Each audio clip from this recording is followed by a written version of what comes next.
Hello everybody. So just decided to make a really quick video. It's going to go over how to solve the quiz 3 problems. So let's just get right into it. The first one talks about a drug manufacturing process. A solution is fed by gravity from an open mixing tank into a pressurized reaction volume vessel that is maintained at an absolute pressure of 150 kilopascals. The solution is fed through a smooth 2.5 centimeter diameter, 22 meter long stainless steel pipe. The solution density is 1.22 grams per centimeter cubic, and its viscosity is given as 0.003. So the first one, draw and carefully label a diagram of the system. So it's gravity fed. This one was not too bad. Most of you got this correct. You have a tank, some solution in it. It doesn't matter if you draw it straight down or if you draw it going down off to the side. It doesn't matter. And that could be our reaction vessel. We have this is the given diameter. We have that this is open to P atmospheric. We're given the length of this, and we're given the pressure in here. Call that P2. So let's go through again and just see what's given. So we know that it's gravity fed, it's an open mixing tank, so we know that this top pressure P naught is going to be P atmospheric. We can say P naught is equal to 101.325 Pascal into a pressurized reaction vessel that is maintained at an absolute pressure of 150 kilopascals. So we know that P2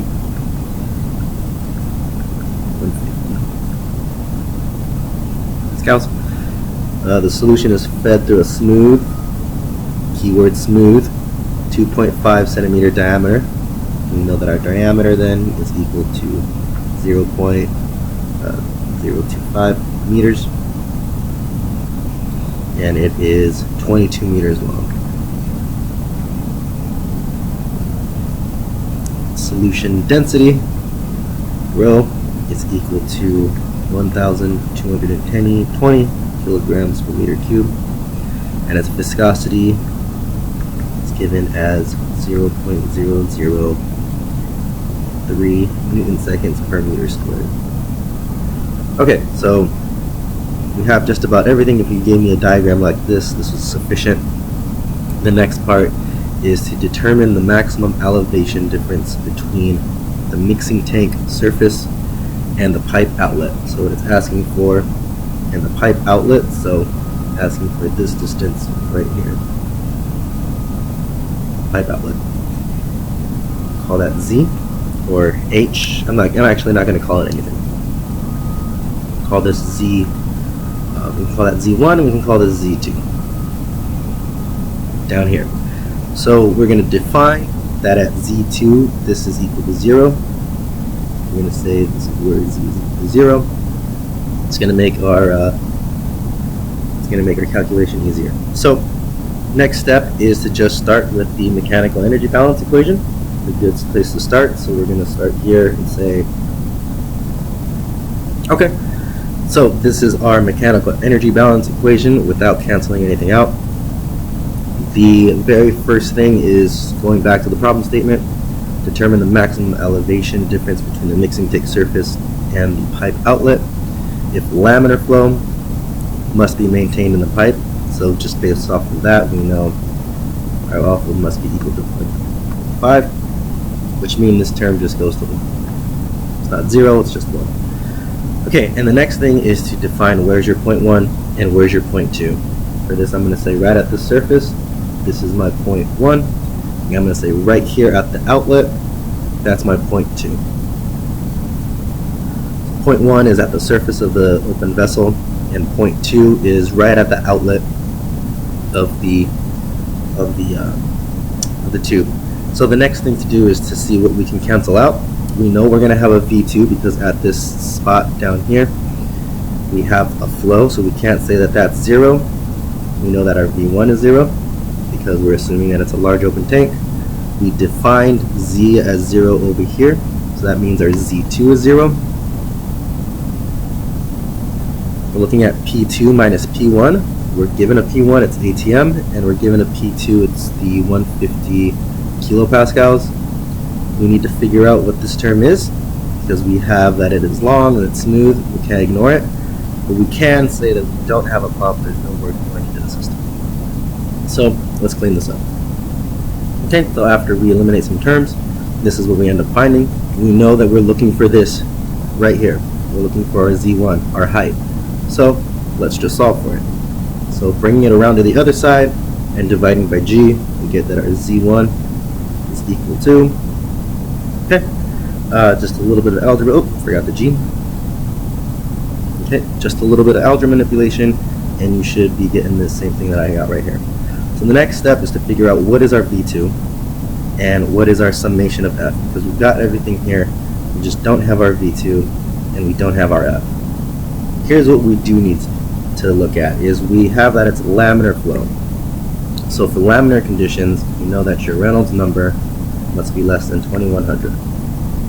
Okay, so if we're keeping it at 2100, you can say 2100 is equal to the Reynolds number equation, which is just rho velocity, this is not volume flow rate, times the characteristic length over your density. And we have all of these, so substituting in, we can say that V is equal to mu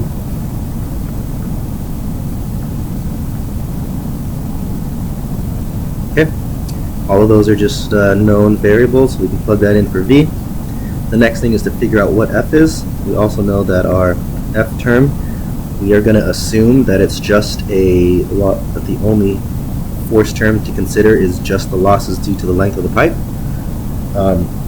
As we discussed in class, that's going to be the biggest amount of energy loss, is not compression or expansion losses or elbows, but it's going to be the length of the pipe. So let's find that equation. It is right here. So that's our equation for the summation of F term. We have most of these. We just found our V. We have our D. We have our length. The only thing we don't have is our F term. So what we can do though is we can go to the fanning friction chart. I want to take a quick note and say that there's two ways to go about doing this, but let's do the chart method first. So if we go to the chart, okay, so if we look back at the chart, we know that we have laminar flow, and so 10 to the 3 is 1,000. This has got to be 2,000. So we can say that we're going to be right next to that, or we can say that we're just going to go up and we're going to hit the laminar region. So notice this right here, how there's a line right here, and then there's all of these different curves. This section right here is for laminar region. You can see that it starts and begins at around 2,000. So 2,000, 2,100, they're close enough. This fanning friction factor chart uses 2,000 as starting laminar flow. 2,000, 2,100, it's all the same. Or you can look at this and say that the fanning friction factor for the region of laminar flow is just 16 divided by the Reynolds number. Either way, it'll get you something that's really close to both answers. So if we go up from here, go to that, go across, you get that that's about 0.005, it's about 0.0079. Or if you want, you can calculate the fanning friction factor by saying that it's 16 divided by the 2,100. I believe you should get something that's close to that. So if you plug this in, you end up getting 0.0076, so very, very close to the 0.0079. Either way, it's one of those numbers. Let me just say 0.0079. Let's go back up.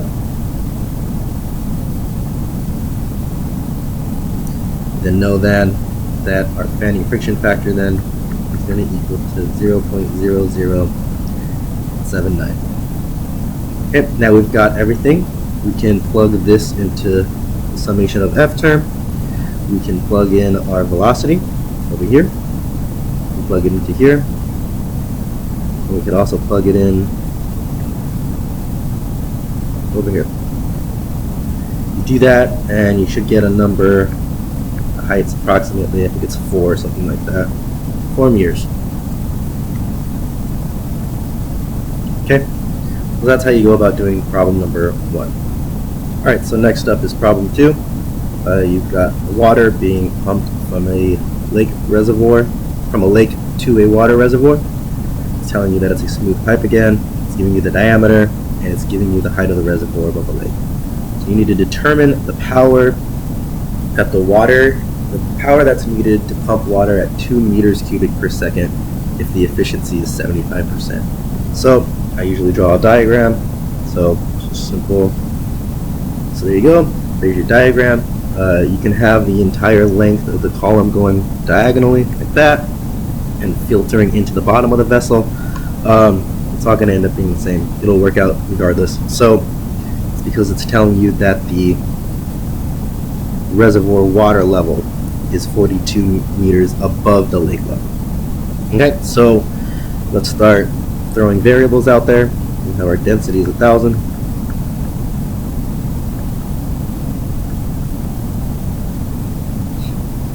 Just going to say these are all SI. Density is 1,000. Viscosity is 10 to the minus third. We have that our length 8,000. So we can now say, okay, this is our length term, it's our L. We have our height term, H is equal to 42. We know our volumetric flow rate is 2. And our eta is 0.75. Okay, so then it says to clearly state any assumptions that you make. The easiest assumption that you can make is you can say, assuming that summation of the forces, the frictional contributions, is only dependent on the length. So, in other words, no elbows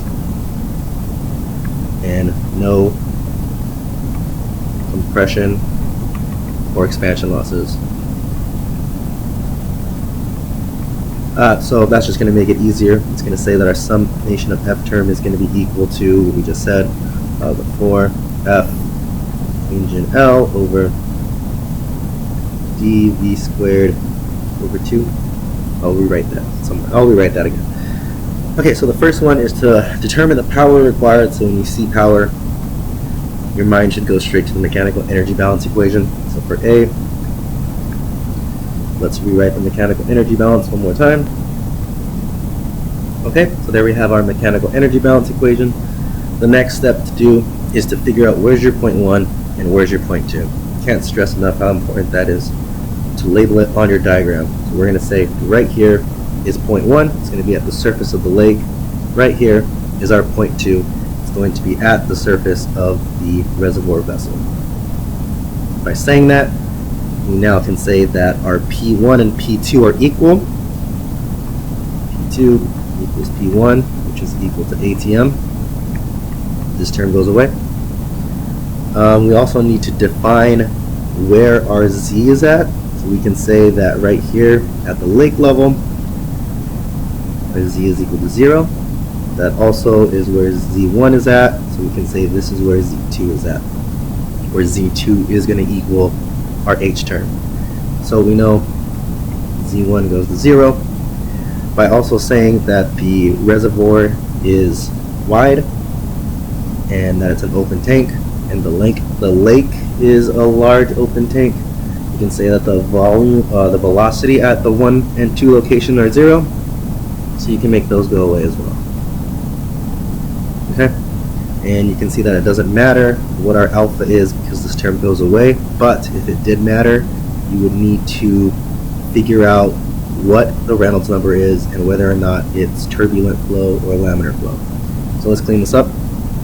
Okay, so we have that. We're looking for our work shaft. We need to end up getting to our power delivered, but we need to start with our shaft work, so moving that and isolating.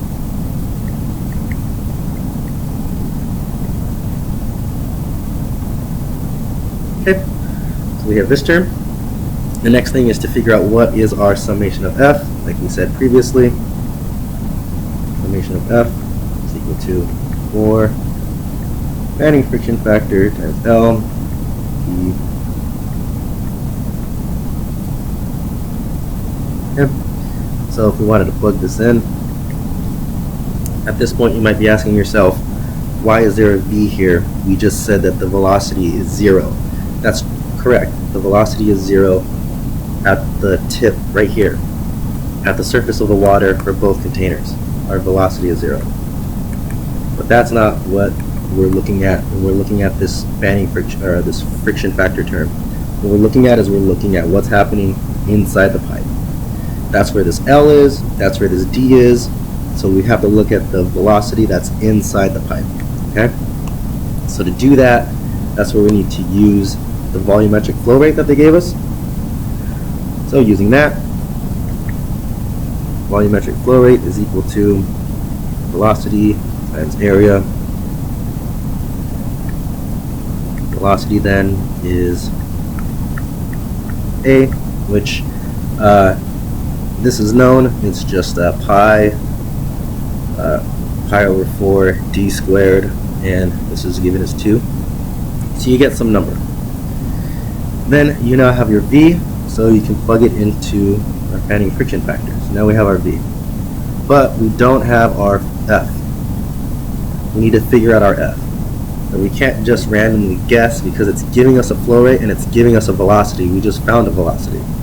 So what I'm going to do is I'm going to actually write down what this equals. This ends up equaling about 16, something like that. So we need to then figure out our Reynolds number.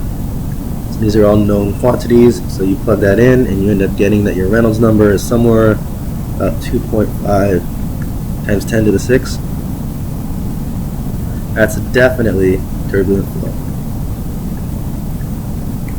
So if we were to go back and use our alpha for whatever reason, we would have to use an alpha of 1. But what we need this for now is we need to use this for our fanning friction chart. So we got to go back to the chart again. 2.5 times 10 to the 6.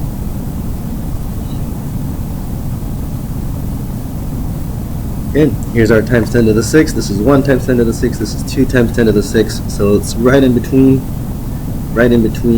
about here. So I know that you're not going to have, this laptop during the exam, but you're always more than welcome to bring rulers, and you should bring a straight edge. Alternatively, you can also use your paper. You can fold it in half and use the side of the paper to make a straight edge. That's what I used to do. I didn't have a ruler, so I never did. There's always a way to get around it, be creative. And so we carry it over this way. Get right there that our fanning friction factor is, what can that be? About 0.0026. Let's call it that. Okay.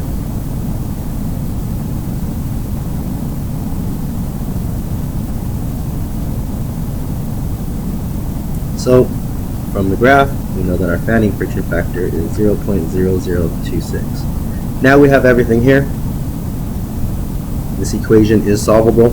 We have our Z, we have our G, we have our V, our D, our change in length, and our fanning friction factor. So we can say that our shaft work ends up equaling about negative 200 and, I guess we can say 6, about 26,000. That's what you end up with. Now look at what's given. So right here you're given your F. You're not given the units of this, but you have your F in here, and it's given that your fanning friction factor, your F, is in terms of joules per kilogram. This is in terms of joules per kilogram. Every single term must be in the exact same units of joules per kilogram. Therefore, this is in joules per kilogram. So we're not done. There's still 2 more steps that we need to do. If we want a power term, we need to then multiply it by the mass flow rate, where our mass flow rate is just equal to density times volume flow rate. Ends up being 2,000. kilograms per second. You multiply it by this and you get a work shaft of something that's in units of joules per second. It's a watt. Then once you have your shaft work, your work that's delivered, your work that's needed is going to be equal to your shaft work divided by your efficiency. The work that's needed is always going to be greater than whatever is required. Okay, so when you do that, you divide by the 0.075, you get somewhere in the ballpark of, say, about 7 times 10 to the 4th kilowatts, which is the same thing as 7 times 10 to the 7th watts. There's your answer for part A. Okay, the next thing in part B is we're just changing the diameter. When we're changing the diameter, it's going from 40 centimeters to 25 centimeters. Go to B.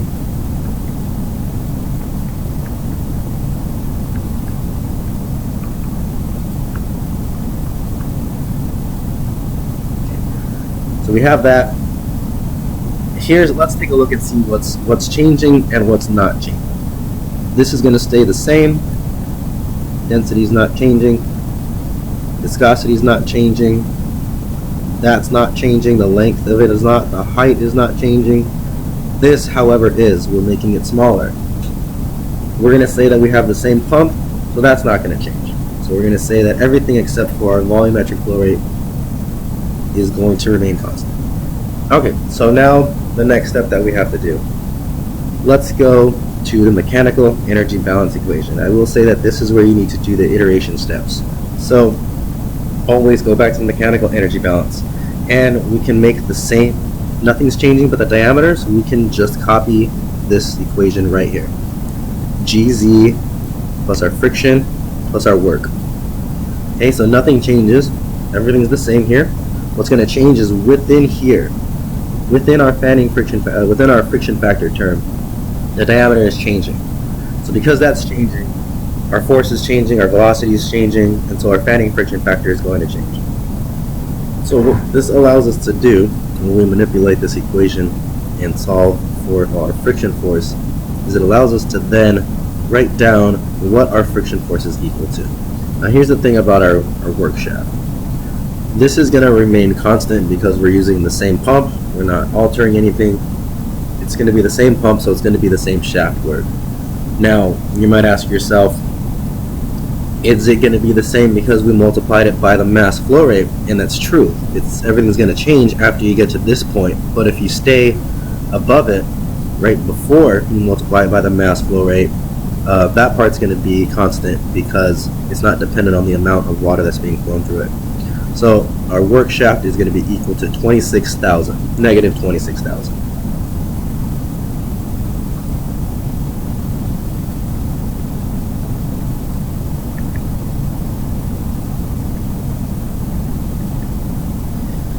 And when you plug that in, you end up getting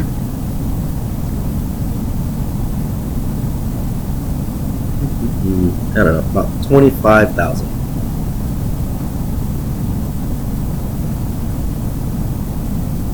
And the positive goes out in the front, so the gravity term ends up getting subtracted from it. So you get roughly 25,000, rounding quite a bit here. That's going to equal to your summation of F term, which we said our summation of F term was equal to our 4 fanning friction factor, and you know, d squared over 2. Double check. So it's equal to this. So this is equal to 4 F change in length over d squared over 2. So what this allows us to do now is it allows us to solve for v. That's what we get our velocity equal to. Our velocity is equal to a function of our fanning friction factor. So all of these are just numbers. The d is a number, the l is a number. So what I'm going to do is I'm just going to make it just one number, and those numbers aren't going to change regardless on what you're doing in the next step. So I'm going to make it one solid number. It's going to be about 0.4 divided by f to the 1/2. Okay? And then what we need to separately do is have our Reynolds number right next to it. Okay. Similarly, the only thing that's going to be changing is our V for this. So our Reynolds number then can be, if I just plug in for all of these knowns, it's going to be approximately 2.5 times 10 to the 5th times our V. So we have our Reynolds number. I'm just going to put that right here. Our Reynolds number as a function of velocity, and then we have our velocity as a function of our fanning friction factor. So we need a guess. Let's let our fanning friction factor just equal 0.01. So saying our F1 then equal to 0.01. What happens when you plug this F1 into here? Well, you get a V1, an associated V1, which spits out a value of about 6.3. Okay? Then what you need to do is you need to take this V and plug it into here to get your new Reynolds number. Okay? When you do that, you get your first Reynolds number. It's equal to about 1.5 times 10 to the 6th. Now here's where you go to the graph. You're going to go to the graph at 1.5 times 10 to the 6th.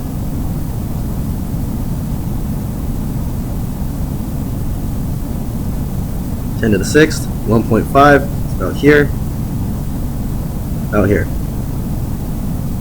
Okay? So if you look at that, we end up getting a new fanning friction factor right here. I'm going to erase the rest.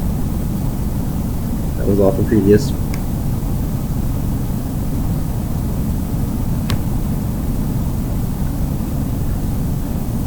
You get this new fanning friction factor is approximately 0.0028. Okay.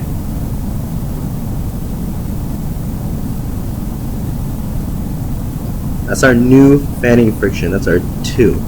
Is 0.0028. So we're not really guessing anymore. Okay. You only guess once, and then you plug this right back into here to get your new V. You get a new V guess, or V2. When you do that, you get something about 12-ish. Then you need to go right back for our new Reynolds number. If this was Reynolds number 1, this is Reynolds number 2. So this goes right back into there. You get a new Reynolds number that's approximately 3 times 10 to the 6. And we're going back. So if you got to this point, I think that was about enough. But let's go back one more time, because what you should be doing is you should be comparing these two velocities. It's not really acceptable by engineering standards, not even close, because you're changing by a really large percentage, about 100%, I think. So let's go back. So 3 times 10 to the 6. So 10 to the 6th, 1, 2, here's our 3, it's right here. So it's just below this line, so it's about right here. So we'll say if that was our F2, our F3, then now it would approximately equal to 0.0022. Why not? So we'll go back up from the chart. Our new fanning friction factor is 0.0022. Again, back into this equation, we get a V3 is approximately equal to 12.8 meters per second. Now at this point you can compare them, and depending on 10%, that's within 10%. 10% is 1.2, and they're within 10% of each other. So you could say that the final velocity then is 12.8. What was the point of that? What was the question asking? Determine the new flow rate. That's easy enough. It's taking volumetric flow rate, V times A, and you get that the new flow rate is, I don't know, 0.6 meters cubed per second. Okay? If you have any questions, I will be at my office hours, and please feel free to reach out to me via email, and have a great Thanksgiving. See you guys Monday.